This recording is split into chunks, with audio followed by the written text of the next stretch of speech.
Hello and welcome to the Rise Up with Oriant podcast. Thank you so much for joining us again for our fourth episode and the closing episode of our diabetes prevention series. So for those of you that have joined us for our previous 3 episodes, you will recognize our 2 CDC certified diabetes prevention coaches that are with us, Megan and Jenny. So just as a quick recap, Megan graduated from Utah State University with a degree in exercise science.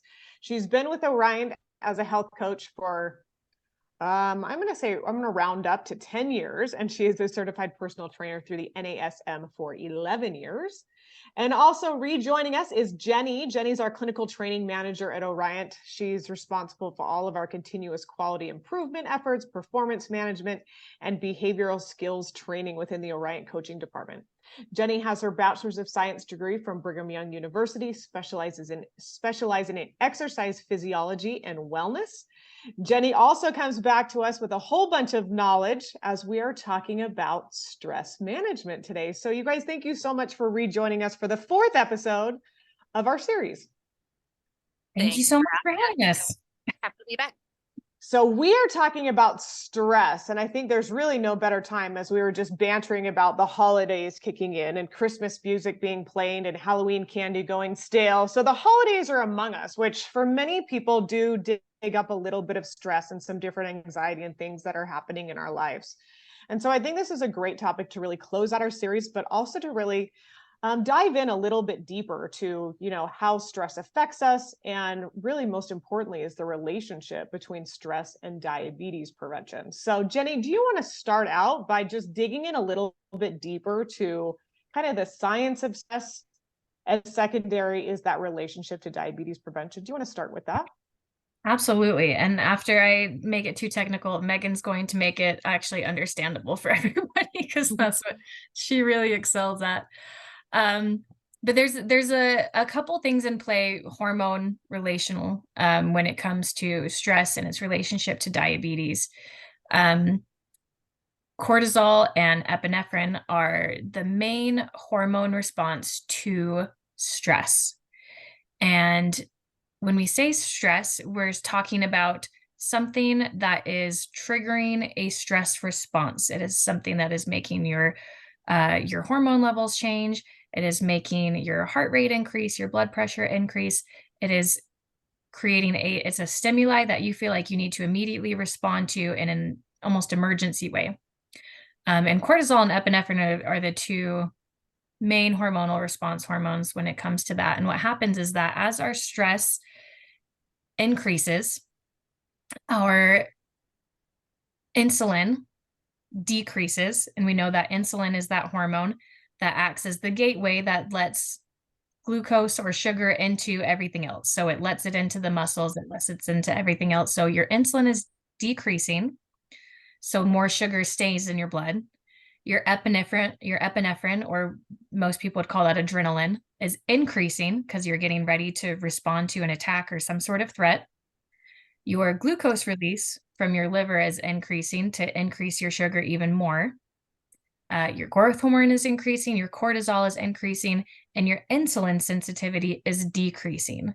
And all of this is designed to help you immediately respond to a threat or an emergency. Your body is perceiving that you're in danger and it wants to protect itself. So this is a fantastic response if you are in an emergency, if you need to get away from something, if you have an immediate threat. And as long as that threat goes away after a short period of time, this response is doing it exactly what it's supposed to do. A huge problem comes of when what we're seeing is that this stress is chronic. It doesn't come and it goes. It's sustained for very long periods of time. And then you still have that lower insulin. You still have that reduced insulin sensitivity. You still have higher adrenaline levels. You have higher glucose release, higher cortisol. All of this is not supposed to be sustained over a long period of time. So when we're talking about stress and this impact, we're really talking about chronic stress that's lasting for a really long time. Because this is a normal stress response for a short period of time when you're really in danger or facing some kind of threat. That was too long. Now I'm going to turn it over to Megan to make it really easy. I was just thinking like, oh, that was actually fairly concise for Miss Jenny G. But Thank you. maybe I did want to maybe throw out there what Jenny just described is often called a fight or flight response. Did you actually say that, or am I I don't think that I did. Thank you for that. The fight or flight response. So if that sounds more familiar, and like Jenny explained, it increases the cortisol, it increases the adrenaline. This helps your senses become sharper. You're more alert, you're paying better attention to what's happening around you. It allows your body to respond to things before you actually fully process what's happening, like jumping out of the way of an oncoming car. That can happen before you actually realize what is happening. But while it is necessary and obviously really helpful in a short-term immediate threat situation, the problem is when those levels of hormones in your body are ongoing. The extreme response like that becomes damaging. It's like too much pressure on your body, basically, to be in that elevated, alert state of being long term. And I do want to just repeat for emphasis that the dump of adrenaline and cortisol into your body increases glucose into your bloodstream and actively blocks it from being from the uptake into other areas of your body. It's not just that it becomes less effective, it's actively blocked. So in chronic stressed states, your body's actively blocking it from taking glucose out of your bloodstream. Which again is fantastic if you need sugar in your blood to immediately escape situation. It's going to lead to what's called hyperglycemia, or just high blood sugar is what that means when you're sustaining that over a long period of time. Absolutely. And something that I want to add in as well is, we don't often think about kind of the good stress as well, that there is a certain amount of stress that actually helps us perform at our very best, eustress versus the de-stress. So again, there's a whole spectrum of kind of the good and the bad and the ugly as we talk about stress. But I think, as we're thinking about our conversation today, we're definitely thinking about the detrimental part of that, the chronic that we're not dealing with very well. Yes, absolutely. There is an amount of stress that is positive for us, like healthy deadlines to meet, pressure to perform, gets us motivated to do things that, like you were saying, is a good thing for us. What we're talking about is when your high levels of distress, this is negative stress, and like you aptly said, you're not dealing with it. Everyone is going to experience this somehow. It's largely our response to this distress that's going to make the biggest impact. Yes, and I want to dig in a little bit to that, whoever wants to dig in a little bit further. I mean, obviously the causes of stress are different for everybody. But Jenny, you kind of just hit the nail on the head with that, is it's really our reactions to those things, those that are triggering us. So Megan, do you want to jump in a little bit to the causes of stress? Yeah. So like you said, this can be different for everyone. And I think it's maybe interesting to note that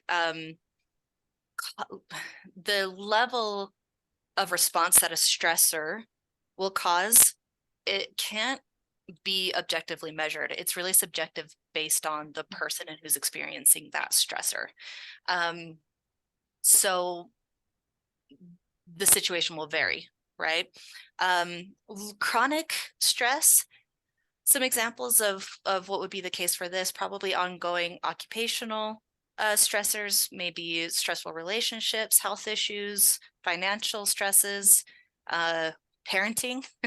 I don't know if there is anyone who finds parenting not stressful. If you like to talk to you. Adulting is hard. Yes, it is.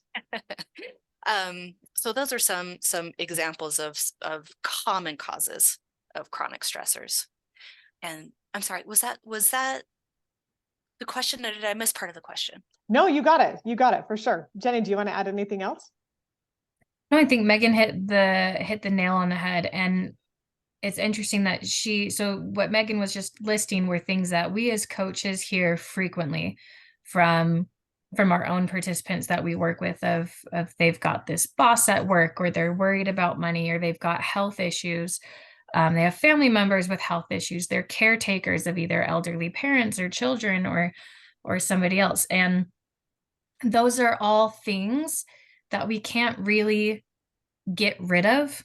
Like, as not everybody is in a position to just quit their job because they're really struggling with their boss. Not everyone is in a position where they can afford for someone else to take care of either their aging parent or their small children.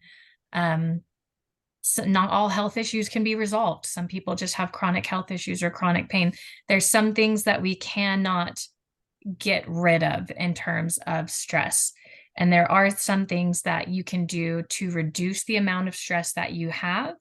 And then there's some things that you can do to cope with the stress that you have. And those are a little bit different. You only have so much control over how much you can reduce it, though. Mm-hmm. Well, and the compounding effect of it as well. Like I said, going into the holidays, those health issues can be escalated, or dealing with family relationships can be escalated. So again, it's that snowball effect of, if you're not dealing with one, the rest of them are going to pile up as well. Then the dominoes all fall down. Yeah, absolutely. And there's less sunlight. And it's colder. Right. All of these things can increase our stress. That's something that maybe we had the coping mechanisms for during the summer when we could get outside and escape or be more active or whatever. It might be a lot harder this time of year. Mm-hmm. Yes, for sure. What about kind of deadlines? So obviously these are things that we all are faced with. So Megan, do you want to jump into, how deadlines affect us? Well, I think Jenny mentioned earlier about conversations we have with our participants, and I do feel like this is one that comes up commonly. Is this deadline's coming up? We're under pressure. I'm stressed, and you also hear a lot. Basically, everything will be okay once this deadline happens. The problem with that is there's usually a next deadline that immediately comes up next, right? It's ongoing. You hit this deadline, but then there's the next deadline, there's a next project to work on. Things like that are going to be happening all the time. And while there is a hard end date then with something like that, you're likely going to be faced with that again. So if you're not figuring out how to cope with the stressors of something like a deadline or any other consistently happening thing in your life, that you have responsibility over, if you're not figuring out how to cope with that, then your body's going to be in this high alert state, and resulting in like the hormone imbalances that we're talking about, and hyperglycemia that we've been talking about as well. So as Jenny was talking, I was thinking about that difference between, there's stressors that come up, and there's some things that you have control over, and there's some things that you don't. And one of my favorite things as far as what you have control over and learning a skill is learning how to say no and set boundaries for yourself, right? For example, you may have a stressful relationship with a family member, and you can't control what that family member does in their behavior, but you could control how often you interact with this person. At work, you can't control that there are projects and there are requests and demands, but you can control your boundaries with work and home life, right? Work-life balance maybe is what we refer to this a lot. Which I've been having some recent conversations, for example, recent conversations with a participant who was building up a lot of stress with work and constant incoming requests for things to get fixed or work on a project or whatever it is. And there was one night he got a call in the middle of the night and took it, and there was this request that was made of him. And I think it was this participant's spouse that said basically, "Why are you taking this phone call right now? We are literally asleep." And it kind of clicked that there's nothing he could do about this request now. There's nothing he could do for a couple hours. And so all he was doing was taking in this information and now worrying about it for the next few hours until he can take an actionable step on it. So his solution for this was create some boundaries. For him, that looked like putting the work phone down when he came home and really intentionally putting it down, not in his bedroom. And I believe they were even on different levels. So go upstairs to bed and sleep through the night. Don't even see the incoming calls or texts or emails, whatever it is. But this had even more of an impact to him than he realized is when he was waking up in the morning, first thing he was doing was grabbing his phone. Now the phone's not even there. So waking up in a more calm and peaceful situation, he could focus on a morning routine, grab a cup of coffee, and now when he's mentally ready and physically able to take some steps on those work responsibilities, then he picked up the phone, then he started getting into emails and, started his day with a lot better mindset for work, and in turn was more present and engaged at home. Right. Well, and it circles back and reminds everyone of our last episode all about sleep as well. I can only imagine, taking those phone calls in the middle of the night probably ruined the rest of his night's sleep. So again, there's the effective stress on top of that as well. So putting those boundaries in place were amazing sleep hygiene techniques as well. And there is a lot of crossover with the hormone management. That was a big part Mhm. of our conversation with sleep and glucose management. Same thing with stress, is it affects your hormones, that affects your glucose management. Mm-hmm. Yeah. Yep. Amazing example. So we're using a couple terms, and Jenny, if you wouldn't mind just clarifying them for us. We're talking about reducing stress as well as coping with stress. So what's the difference? Great question. Reducing stress means that you are controlling what is within your control.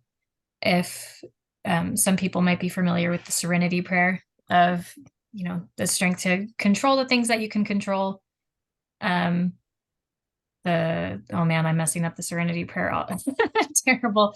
But essentially being able to release the things that you can't control and the wisdom to know the difference. So like we were talking about before, there's certain things that you can do to get rid of stress. And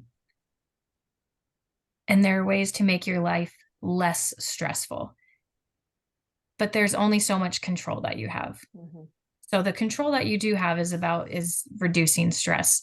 Once you've done everything that you can to reduce or eliminate as much stress as possible, you're still left with stress. And that's where coping mechanisms come in. So ideally, you want to use these two strategies together. It's not one or the other. A lot of people, they hear about stress management and they're like, I can't, like all of this stress that's in my life, it has to be there. I have to take my kids to all of their sporting activities. I have to take this extra work for my boss or I won't get a promotion. I have to, help my spouse through all of their health issues. Like I have to. There's certain things that you can do to reduce it. And then at that point, you need coping mechanisms to handle what's left. And that's really the main difference between that. What Megan in her anecdote was describing was a great example of reducing stress by setting boundaries for within his job. He was able to reduce the amount of stress that he was experiencing. That stress he's still going to have stress left over and he needs coping skills to deal with that after the fact, but he already took a great step. And usually you want to try to reduce as much stress first and then work on your coping skills. Yes. Well, and that's definitely where I want to continue this conversation as we are finding the strategies that are going to work for all of us, to control the controllables, if you will. So Megan, you brought up boundaries. What are some other ways that you suggest as a CDC diabetes prevention coach, as well as just an Oriant health coach with the general public, to reduce stress? Well, I do think a way to maybe start that process is to sit down and prioritize. I was just thinking of an exercise I heard some time ago of, if you were to list the things in your life that are your top 5 priorities, your family, your work, whatever else makes you happy in your life, right? For my family, for example, sports would be high on that list. And then compare that to where you're actually spending your time. I think that'll highlight possible areas where you can make some adjustments. And maybe even a little bit of like recognition. like I just said, sports is a high priority for me and my family. It's something that it is really important to us. And even within that, in this last year, as my oldest is starting to get into some sports and things like that, realizing how full it made the schedule and deciding, you know what, I think we're going to pass on this season of this sport to lighten up the schedule. It's just something that needs to happen, even though athletics is really important to us. It's a the change that needs to be made because it was crossing the threshold, right? Anyway, so prioritization, I think, is a really great place to start. And you know, as we're getting into some more of these suggestions of how to reduce stress and how to cope with stress, I think you do find a lot of crossover. Like exercise is one of my favorites. Or just simply moving your body, physical movement, as a way to reduce. It's like literally an exercise to help with those coping skills and reduce those long-term stress responses. So movement, everybody. You guys maybe can correct me if I'm wrong. With physical activity and stress management, this may actually be, you may want to specifically choose lower intensity things like yoga or Tai Chi or go for a walk instead of like a HIIT workout. Because if you're already in this elevated stress state and now you're adding physical stress, high physical stress to that, you may just exacerbate the problems. I also want to recognize that may differ from person to person. So, whatever exercise you're doing, pay attention, I guess, to whether it's working or not. If your high intensity stuff is actually adding stress, try something lower intensity. And then if that's happening, yes, something that brings you joy. yeah. And if that's happening consistently, it does help a lot of other things fall into place, right? It does help with hormone management. It does help with sleep, again, promoting hormone management, which is what causes these physiological responses. So if you're doing things like exercising, getting good sleep, eating well, that affect your hormones, it's all going to build in a positive direction. Megan, did you just do a plug for our other 3 podcasts? Yes, she did. Like, you're eating right and you're moving and you're sleeping. Truly unintentionally. If only someone else had created some content about that. No, yes, talk about going full circle. Good job. That was good job. Truly unintentionally. I was just thinking about things that directly trigger hormonal responses in your body. So yes. I guess that is how this series came to be, isn't it? It all comes together. It is true. It's true. Jenny, what about you? What are some other stress reduction tips and tools you have in your tool belt? A really big one that people that sometimes make people uncomfortable is asking for help. It can be a really challenging thing to do. Friends, family, coworkers, you have some sort of network or some sort of support system. Asking for help, just admitting that you can't do it all and getting some support with that can revolutionize the way that you are feeling and experiencing and the level of stress reduction. And if you think about it, so often people have so much stress because they're taking on so much from others, because they want to be that person. They want to support their family. They want to support their friends. They want to support their coworkers. So they're taking on more and more and more.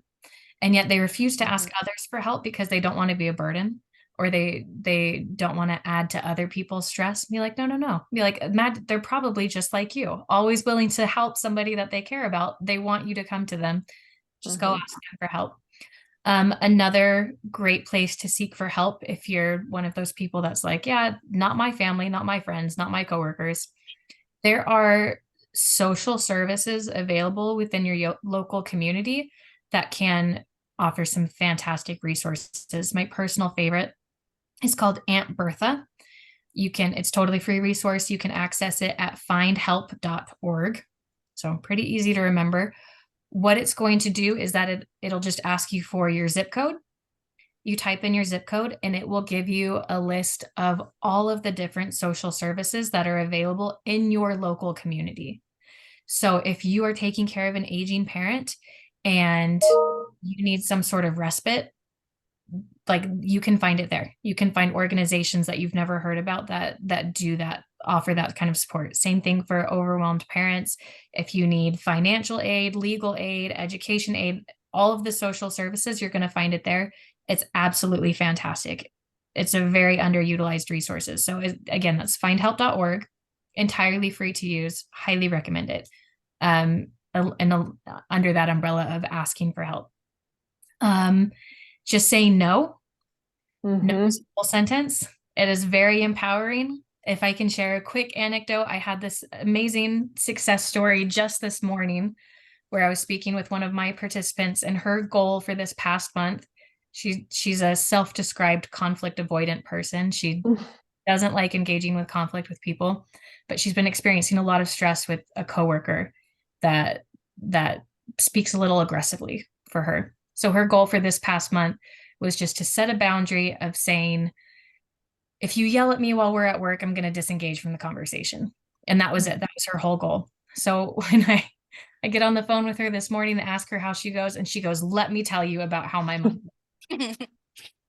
I'm just like, please do. She is ready to go. She's like, let me tell you how my month went. I spoke with this coworker. I enforced my boundary where if she tried to raise her voice at me, I would walk away. She goes, I don't have a problem with this coworker anymore. She goes, it felt so great that it started trickling down into these other aspects of her work life that she'd been complaining about, but we only work on one thing at a time. She goes, I stopped saying yes to everybody. I've started saying no. She goes, I say no to projects all the time. I've started delegating some of my projects to other people. She was just like, I feel amazing. We spent like 20 minutes with her telling me about like how great she feels. And it started from this one thing that just trickled down of setting a boundary to where she's asking for help. She's saying no. She's able to prioritize better, all of these things. And it's made a drastic change in her stress levels and stress reductions this past month. So that was a huge success that I was really excited to hear. Along with what Megan was talking about of just prioritization, making to-do lists. If you're one of those kind of people, using your notes, calendars, timers, whatever works for you. Setting small, really doable and realistic goals. I'll give a quick shout out to our Oriant coaches because nobody around is better at helping set and accomplish small, realistic goals than your coaches. And they're able to help you take something that maybe seems insurmountable and really, really huge and overwhelming and break it down into something that's really small and easily accomplished to eventually chip away at that really big thing that's causing you a lot of stress.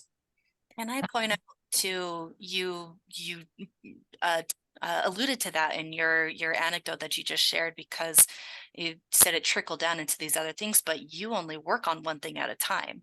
So you're focusing in and breaking it down, and it turns out it ends up affecting many other things along the way. But you're not trying to focus on all those things at one time. Focus on one thing at a time. Right. And it still would have been a tremendous success if that's what she had done, if she had established that boundary and just enforced it, and it had just a little bit of an impact that with that coworker, it still would have been a tremendous success, right? But the fact that she was just able to feel the immediate relief that came from that, and she was like, oh, I can transform everything with all of these different skills. And so that was really cool. And the last thing that I'll say for in terms of reducing stress, and this one again is something that gets pushed back, is self-care. I know that people hear that and they're like, that's such a privileged stance to take. How nice for you that you have time for a bubble bath or to sit and read a book quietly without interruptions. Like, how nice for you. There are a lot of levels to self-care. We have a handout that I know, Tara, you have that has well over 100 ideas and suggestions about what self-care can look like for you and how that can impact you.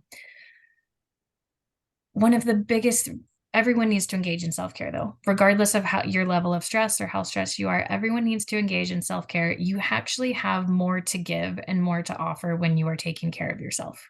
Whatever self-care looks like for you, It doesn't need to cost money. It doesn't need to require a ton of time, but finding some sort of ritual or practice that takes care of yourself, and you'll feel better for yourself, and you'll be able to offer more to those around you. 100%. And to Jenny's point, the self-care handout I will post in the show notes of the podcast, along with some other ideas for a little bit more of the meditation type standpoint. There's those as well, which can often fall into the self-care category, but I will post all those in the show notes, so everyone can access those and hopefully pick out some things that will help them to reduce stress now and in the future. Can I talk about one more thing to reduce some stress in your life that I do think is sometimes overlooked or just not thought about, is some organization in your physical spaces. So I think when your physical spaces are cluttered and there's no system to it, that will make you feel mentally cluttered and no system as well, which can increase some of that stress. So I mean, organized, again, everyone's different, right? Organization might look different to you, Tara, to you, Jenny, than it does to me, but an organization and a system that works for you. Absolutely. As we are kind of rounding out our last couple minutes, I do want to take a little bit of time to shift a little bit, but it may also be very, very similar, is how we cope with stress. So we're talking about reduction, but what about coping? Is there something different that we should be focusing on? Jenny, do you want to start? Sure. So again, there's only so much control that you have to reduce the amount of stress in your life. There's some things that you cannot change or can't get rid of. And then you need to learn to cope with what you have. So there's a lot of different ways to do that. Tara, you brought up a great one with meditation. Deep breathing would often fall under that. Mindfulness, progressive muscle relaxation. I'll give a shout out to myself for last year's podcast. If you guys want, any listeners want to go on a journey to last season's podcast, where we have some guided meditations. Those are all great ways to relax and can be done with really just a few minutes. If you're like, Jenny, that's too much, I don't even have a few minutes, I'm so stressed. Even doing something like counting to 20 in your head can give your brain a much needed break and also help focus in. If you're like someone like me with chronic anxiety and you've just got a million thoughts going through your head all the time, that's an excellent short coping strategy of just counting to 20, which helps you focus on one thing and just helps relax for a few seconds. Kind of helps kickstart things again and helps you get ready to re-enter the fray. You can do, some people say this is cheesy, but giving yourself like a pep talk or some sort of self affirmations can be really useful. Just reminding yourself of things like there's no rush. I can take my time. I can say no to this. I'm doing amazing. Any of my coworkers will attest that I talk about how awesome I am frequently. But you can talk about how amazing you are, how great you did at this thing. You can celebrate yourself, give yourself those loving affirmations or a little bit of a pep talk. Stretching is a fantastic way to relax. Megan mentioned yoga associated with physical activity, but just stretching can help your muscles move. And it's a really soothing motion to just be able to stretch your different body parts, your different muscles out. A huge one, I will talk about this a lot, and this has a little bit of crossover with stress reduction. Counseling, talking about your feelings, really exploring and being curious about why you respond the way that you do about things is fantastic. Look in to see if you have an EAP. That might even be a free benefit, because I know that counseling can be expensive. You can, if that's not an option, you can have maybe a trusted friend or a coach where you can talk about your feelings with. That can be an excellent, sometimes even just talking something out, of just sharing your story and expressing some frustrations or some concerns can be an immediate stress relief. And having fun, go do something fun. So often we're so upset. We're in a culture that's obsessed with being busy, with being productive, that we forget to go and have fun. And that's different for everybody. What's fun for me does not have to be fun for you. Yeah, well, and I love it circles back to how we, Megan had some great suggestions is about figuring out what makes you happy. And I think that's so important for us to always explore is, what are the things that make us happy? And we should be doing more of those things because we won't be as stressed if we're doing that. And hopefully, the things that bring us happiness are not going to be the stressors. Yeah. And if you don't know what those things are, maybe try a little bit of an experiment. Just try a lot of different new things, and you might be surprised with what Yeah, sparks joy. To quote absolutely. me now. Yeah, Megan, did you want to add anything to the coping strategies that Jenny had mentioned? One that I do want to throw in, sorry to interrupt, but yes, I am going to turn it over to you, is, really just setting an intention. It kind of goes along with that pep talk, but I do this often, with myself and my kids. If there's things that are just feeling a little off, is, what's your daily intention? Are you going to make today a great day? Is today going to be a good day? So what's your intention that hopefully you can, crawl into bed that night knowing that, you gave it a good old college try, even if you didn't succeed. But setting an intention for me has been very, very helpful, not only in my life, but also reminding, the kids that they can control so many of the things that are, getting all riled up. So Megan, I'll turn it over to you. I have had a few thoughts, so I'm going to repeat a couple things. Hopefully add to it and not just repeat. The setting an intention. This is actually a conversation I find myself having with people a lot lately. Is intentional actions. I'm being intentional with my food choices. I'm being intentional with my time. I think that goes along with like a presence in the moment. I have a guy I'm working with who one of his big goals is really intentional time with his children. And that often is doing an activity that they feel like is fun, but he gets a lot of enjoyment out of that because he likes that his kids are having fun. And so there's barriers involved with that where he puts the phone down, he puts distractions down, and he is focused on what he's doing in the moment, right? Mm-hmm. The combination of things when you're talking about doing something happy, connecting with people. We have been talking specifically about like therapists and counseling. I'd also like to throw under that umbrella just social connection, not with the friends that stress you out, with the friends that reduce your stress, with the family that reduces your stress. Um, doing something that's fun, social connection, and again, one of my favorites, physical activity. And actually I was thinking there's certainly ways to combine all of those things. Something personally that has been actually really impactful for me over this last year. I really enjoy basketball. I get out and I move, and it's with people that I like. And yeah, that has had a particularly positive impact during a kind of a stressful year. The countdown. Speaking of combining some techniques, I was saying with a countdown, you can also be doing some deep breathing, right? And increase that oxygen to your brain. That's going to help those neurons connect. It's going to help you focus in. I've talked about in this series cold therapy before. I think this is a way that you can put yourself in a physically stressful environment and practice some of those coping skills, like a countdown, like deep breathing. Of course, you can sit in your office chair and practice some deep breathing too. That's I mean, it's a favorite because it can happen at any point and you should always be breathing. But you can do it in the moment. I think that's why it makes it a particularly effective coping skill.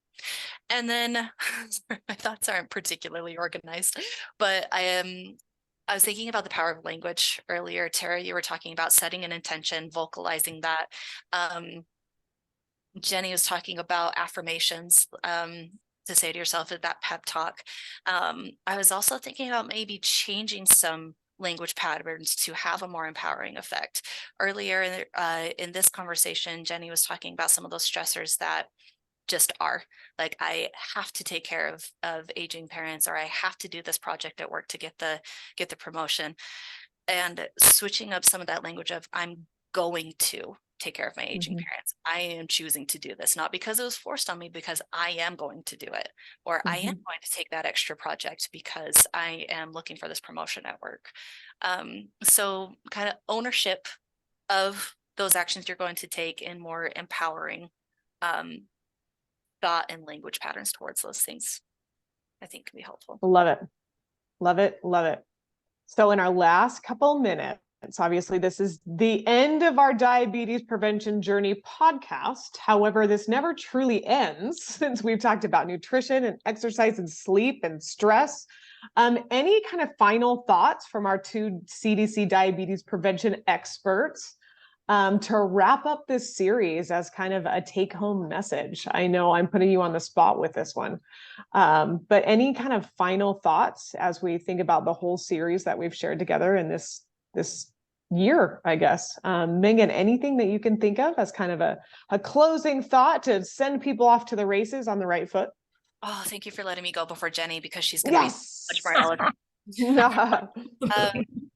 Yes, there's a lot of information. There's a lot of places to put some energy into.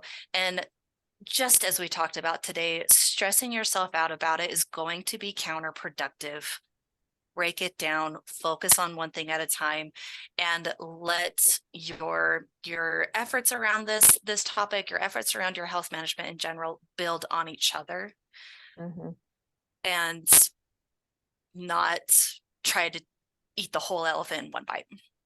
Yes, I love it. And that's really, the whole basis of this podcast. That's why we broke it down into these different, categories or subjects. So hopefully we can, take those baby steps that the coaches are so great at helping people with. So Jenny, what about you? What's your take home message? My take home message would be to self-evaluate what works for you. What you gain out of all of these podcasts might not be what somebody else gains out, and there's not a right or a wrong answer. You're an individual. You have a unique lifestyle and unique circumstances, and you're the one that's in the position to know what changes, if any, you need to make. And as Megan was mentioning earlier, there's so much overlap between what we've talked about with these 4 podcasts that you're likely, if you're concerned about preventing type 2 diabetes, any step that you take is likely going to impact other areas of your life. If you focus on improving your stress and you're in a more mentally well state of mind, then you're probably going to have better success with sleeping. And if you're sleeping better, then you're probably going to make different choices while eating, because you're not craving as many carbs and you're having a little bit more balanced. And if you have energy from sleep, then you're probably going to be more active. And if you choose to be more active, then it's going to help you sleep better. And if you sleep better, it's going to help you with your stress. So it really doesn't matter where you start. There will likely be carryover impacts. Don't feel pressure to start in one specific place or with a specific strategy in mind. Take into account what is realistic for you, something that you want to do, something that you have the ability to do, something that's going to have a little bit of impact, and start there. And I think you'll be surprised, just like my participant this morning was, of like, once you start seeing a little bit of success, start trickling down and rolling into more and more things. Yes. Oh my gosh. I love it. And our coaches are here to help. Orion is here to help. That's why we do this on a monthly basis, because we are here to be a resource for all of you. So always feel free to reach out if you're needing a little extra support. Or if you don't know where to start from all the information that we've given you. So Megan and Jenny, thank you so much for being our experts this year as we close out this series. And Megan must have already known what we were talking about next month with our podcast, because we're going to be talking about fostering healthy relationships.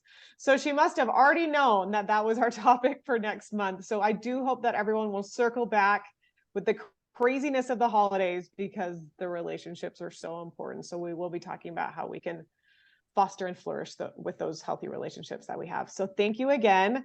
Happy November, and we will circle back next month. Thank you so much. Thank you. Tara.